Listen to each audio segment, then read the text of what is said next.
Welcome to A Year in the Bible with Daily Grace. My name is Kristen. And my name is Katie. And we want to spend a few minutes a day with you walking through the New Testament, one chapter at a time. This year, we will fix our gaze upon Christ so that we may know him, not only with our minds, but with our hearts. Together, we will learn that who Jesus is changes everything.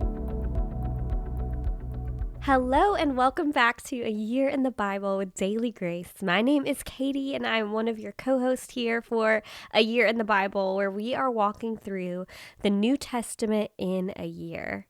Today we are going to be studying Mark 13. Before looking at Mark 13, we should remember that we are in a section of Mark's Gospel that is focused on the temple in Jerusalem. In chapter 11, Jesus entered the temple, and he cursed a fig tree, which symbolized God's judgment on the temple. And in chapter 12, Jesus confronted and was confronted by the religious leaders in that temple. We've seen in these chapters how Jesus' presence in the temple is a fulfillment of Malachi 3, that the Lord has returned to his temple. But Jesus has not found the Pharisees and the scribes to be living out God's commands. They are not bearing fruit for God. And therefore, judgment will be coming. And that judgment is what Mark 13 is all about. Jesus and his disciples leave the temple, and as they do, his disciples can't help but to marvel at its grandeur. It was grand. It was an architectural wonder, stunning in its beauty and size. But as impressive as it was on the outside, Mark 11 and 12 have shown that it was rotten on the inside. God is not worshipped there, and so Jesus tells them that this majestic temple will be destroyed, which prompts them to ask, when? When will it be destroyed, and what signs would precede it? It's important to keep this question at the top of our minds, because this chapter has often been read as though Jesus is talking about the end of the world. And while he does address his second coming in part, this chapter is primarily concerned with answering the disciples' question about the temple's destruction, an event that happened in AD 70. But Jesus starts with what the signs of the temple's destruction will not be. Jesus says that in the intervening decades, there are going to be false messiahs, wars and rumors of wars, earthquakes and famines, and history bears this out. In the 40 or so years between this conversation and the temple's destruction, there are a record of all of these things happening. In the Old Testament, these kind of events were sometimes signs of God's judgment, and God's judgment on Israel was sometimes described with the metaphor of birth pangs.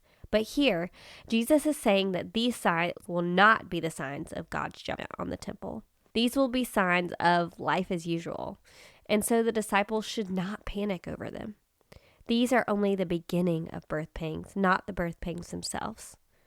Several times throughout this chapter, Jesus tells the disciples something to the effect of, watch out, or be alert. What he's telling them in verses 5 through 13 is to stay vigilant.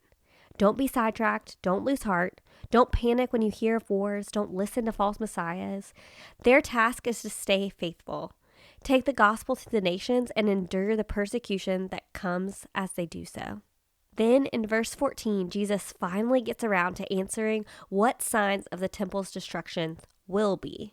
Taking language from Daniel, he says that when they see the abomination of desolation standing where it should not be, that will be the sign.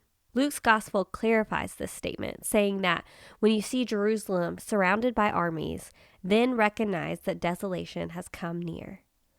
Jesus is speaking of the Roman armies entering Jerusalem and putting it under siege, and eventually destroying it and its temple in AD 70.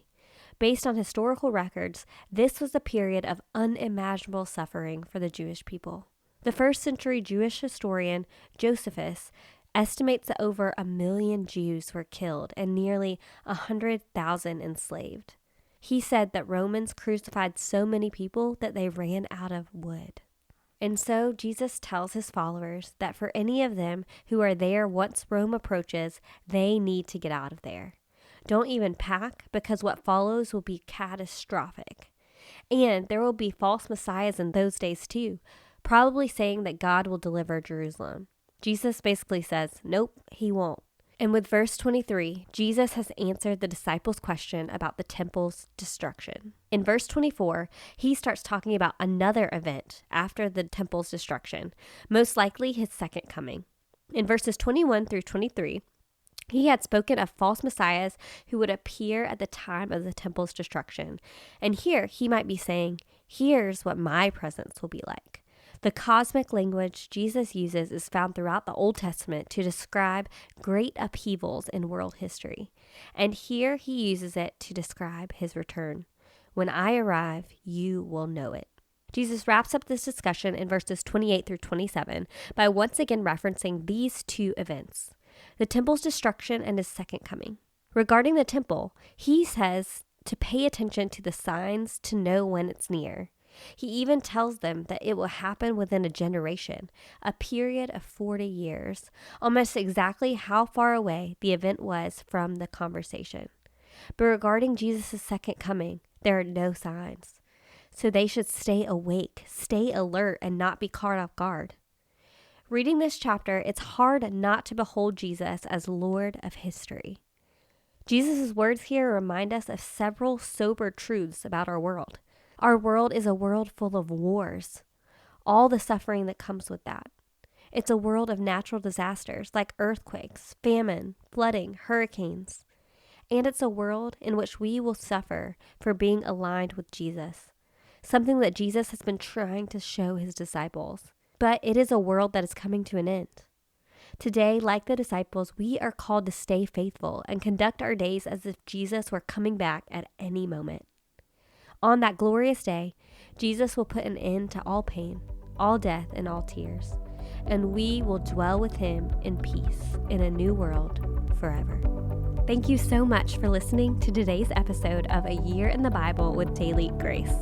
Don't forget to check out the show notes for helpful links and resources related to today's episode.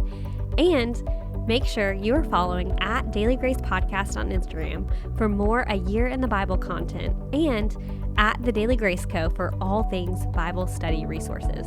We can't wait to study again with you tomorrow. Bye, friends.